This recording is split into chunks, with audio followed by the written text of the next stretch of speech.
Salam sejahtera untuk kita semua dan shalom. Pada fase E ini, materi yang disampaikan adalah alam dan lingkungan hidup.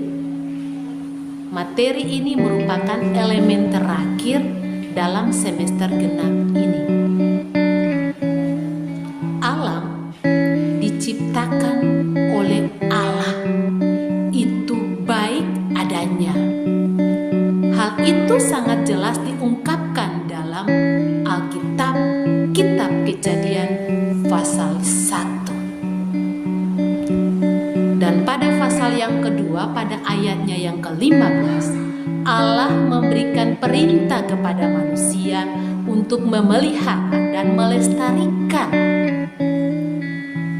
Kata yang memberikan keharusan kepada manusia adalah berkuasalah dan taklukkanlah ciptaan ini. Tetapi tidak berarti bahwa manusia harus bertindak dengan semenah-menahnya. Namun dalam perkembangan sejarah kehidupan untuk saat ini, sepertinya bumi telah berada dalam kebisingan. Karena apa? Egoisme diri. Sehingga nurani manusia menjadi tertutup dan semakin mengkristal dalam karakteristik yang hedonis dan konsumeris. Segala yang Allah ciptakan untuk kepentingan kehidupan manusia dieksploitasi dengan cara-cara yang tidak bermoral. Kenapa? Karena kepentingan, kebutuhan, tetapi juga egoisme diri.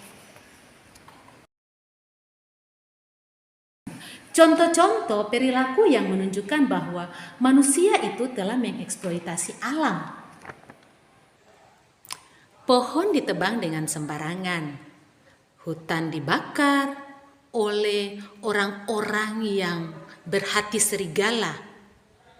Tentunya ini berhubungan dengan kebutuhan, tapi juga tidak terlepas dari adanya hawa nafsu diri terlalu serakah. Penggunaan produk sekali pakai, penumpukan sampah, dan pembuangan sampah sembarangan. Industrialisasi, alat transportasi, dengan iringan deru mesin yang disertai dengan pemborosan bahan bakar. Akibatnya, proses fotosintesis jadi terhambat karena konsentrasi cahaya matahari yang begitu hipertensi. Kepanasan global, gagal panen, komoditi pangan dan ekspor berkurang. Persediaan oksigen demi kelangsungan kehidupan berkelanjutan semakin menipis. Tanaman kena hama, hutan gersang, tanah gundul, longsor, banjir. Permukaan air laut semakin naik karena es di kutub utara mulai mencair. Terjadi pergeseran lempengan, bahkan gempa bumi terjadi di mana-mana. Inilah pemicu kegelisahan sosial, stres, pengangguran, kemiskinan, perkelahian, muncul berbagai penyakit, dan tingkat harapan hidup manusia menjadi rendah.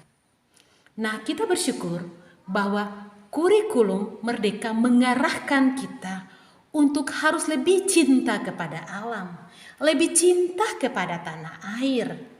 Bahkan ini juga merupakan bagian daripada nilai-nilai Kristiani, di mana nilai-nilai karakter bangsa mendukung nilai-nilai Kristiani itu tersebut. Nah, hal-hal yang harus kita lakukan itu harus bersifat konstruktif atau membangun. Seperti contoh, kita melakukan pembersihan, reboisasi atau penanaman, baik di rumah, di pekarangan sekolah. Kita juga harus bijak untuk bagaimana melakukan pemetaan terhadap limbah dan melakukan pengelolaan terhadap limbah. Tidak boleh membuang limbah dengan sembarangan. Supaya apa? Bisa meminimalisir terjadinya pencemaran yang lebih tinggi. Sehingga tingkat kepanasan di bumi ini dia semakin rendah, jangan dia semakin meningkat. Harapan Ibu, kalian harus bisa menunjukkan aksi nyata yang memperlihatkan bagaimana kepedulian Anda terhadap lingkungan hidup itu sendiri. Kalaupun ada hal-hal yang tidak mengerti, Ibu memberikan kesempatan untuk kalian bertanya. Demikian, salam sejahtera dan shalom.